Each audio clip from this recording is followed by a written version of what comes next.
আচারটা দেখতে কেমন লোভনীয় লাগছে, তাই না? খেতেও কিন্তু দারুণ মজা হয়েছে। তো আমলকি সাধারণত আমরা তেমন একটা খাই না।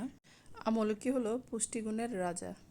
আমলকিতে আছে প্রচুর ভিটামিন সি, আরও বিভিন্ন পুষ্টিগুণে ভরপুর। তো ছোটবেলা থেকে শুনে আসছি একটা আমলকি মানে 4টা আপেলের সমান। তো আপেল যেহেতু বেশি দাম, আমরা আমলকি কিনেই খাই, তেমন কিছু না।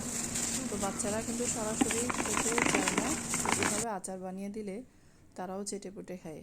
আসসালামু আলাইকুম প্রিয় ভাই বোনেরা, আরেকটি ছোট ব্লগে আপনাদের স্বাগতম। তো সেদিন অনেকগুলো আমলকি নিয়ে এসেছিল বাড়িতে।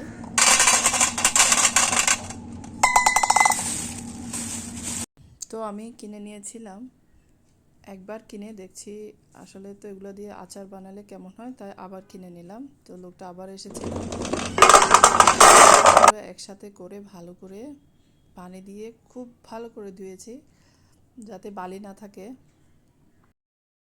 তো এতগুলো আমলকি একসাথে খাওয়া যাবে না, তাই আচার বানিয়ে ফেলছি।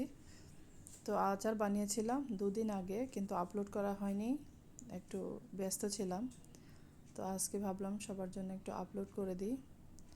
তো ভালো করে ধুয়ে চলে গেলাম রান্না করে, দিয়ে দিলাম ভাপে সিদ্ধ হতে। তো বেশিক্ষণ লাগেনি সিদ্ধ হতে, একদম নরম হয়ে গেছে সিদ্ধ হয়ে। খুব অল্প সময়ের মধ্যে কিন্তু সিদ্ধ হয়ে গেছে। পানি বয়েলড হওয়ার পরে আমি এই ডাইসটা দিয়েছিলাম। এরপর একটু চেপে দেখছি এটা ফেটে গেছে। সিদ্ধ হলে এটা ফেটে যাবে, তো এটা ফেটেই গেছে। পরে এটা ঠান্ডা করে এক এক করে সবগুলো আমি আলাদা করে নেব, বিচি এবং মাংস আলাদা করে নেব। আর এখানে সব অ্যারেঞ্জ করে রেখেছি, মরিচ, পাঁচফোড়ন, মশলা, আচারের মশলা, রসুন, এখানে হচ্ছে সরিষে বাটা, আর 2-3টা তেজপাতা, বিট লবণ, সরিষার তেল, আর সাথে নিয়েছি চিনি। তো সব অ্যারেঞ্জ করে রেখেছি যাতে তাড়াতাড়ি আচারটা বানিয়ে ফেলতে পারি। এদিকে সিদ্ধ করা আমলকিগুলো যখন আনলাম, এর থেকে একটা ব্যাড স্মেল বের হচ্ছিল। তো স্মেলটা এরা পছন্দ করছে না, আমারও ভালো লাগেনি, তো তাই নিয়ে তারা হাসাহাসি করছে। তারপর এগুলো সব আস্তে আস্তে আমি যখন ছিলা শুরু করলাম, এরপর আরিশাও আসলো আমার সাথে, বললাম আমিও পিল আউট করব। তো দুজন মিলে আমরা মা মেয়ে মিলে করে ফেললাম। তো আরিশা যথেষ্ট হেল্প করেছে আমাকে। এখন রেডি হয়ে গেল, আমলকির আচার বানানো শুরু করব। এরপর শুরু করে দিলাম আচার বানানো।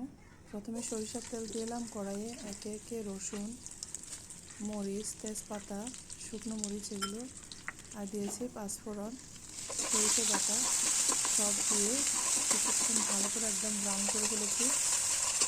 যখন এটা একদম ব্রাউন হয়ে গেছে, তখন দিয়ে দিয়েছি ছিলে রাখা আমলকিগুলো, যেগুলো মাংসগুলো আলাদা করেছি। তো সবগুলো বিচি আমি কিন্তু ফেলে দিয়েছি, শুধু মাংসটা রেখেছি। এগুলো ভালো করে অনেকক্ষণ নাড়লাম। যখন এটা, এরপর দিলাম লবণ, বিট লবণ। তো বিট লবণটা কিন্তু খুবই ইম্পর্ট্যান্ট আচারের জন্য। বিট লবণ কিন্তু আচারের টেস্ট দ্বিগুণ বাড়িয়ে দেয়।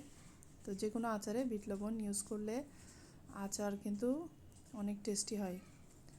এরপর দিলাম চিনি।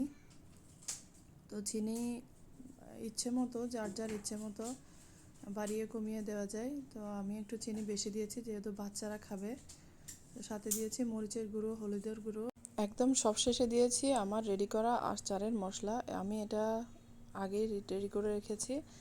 আমি যখন জলপাই বের হচ্ছে তখনই আমি আচারের মশলাটা রেডি করেছি, যাতে যে কোনো সময় আচারটা বানাতে পারি। তো একদম শেষে দিয়েছি ভিনেগার। তো ভিনেগার দিয়ে আচারটা রাখলে এটা নর্মাল ফ্রিজে 1 বছর থেকে যাবে। তো সেজন্য আসলে তো এটা আসলে স্টোর করা হবে না, প্রতিদিনই ভাতের সাথে 1 চামচ করে খাওয়া হবে। তো টেবিলে রেখে দেবো।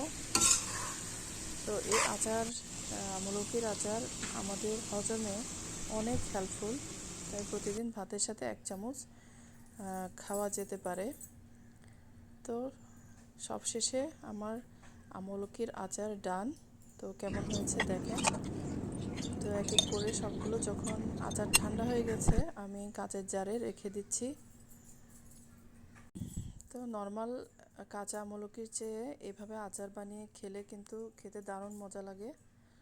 তো আমার কিন্তু অনেক ভালো লেগেছে। তো কেমন হয়েছে আমার আচারের রেসিপি, তো ভালো লাগলে সবাই শেয়ার করে দিবেন। তো ভালো থাকবেন সবাই, ভালো থাকুন, সুস্থ থাকুন আর স্বাস্থ্যকর খাবার খান। আসসালামু আলাইকুম।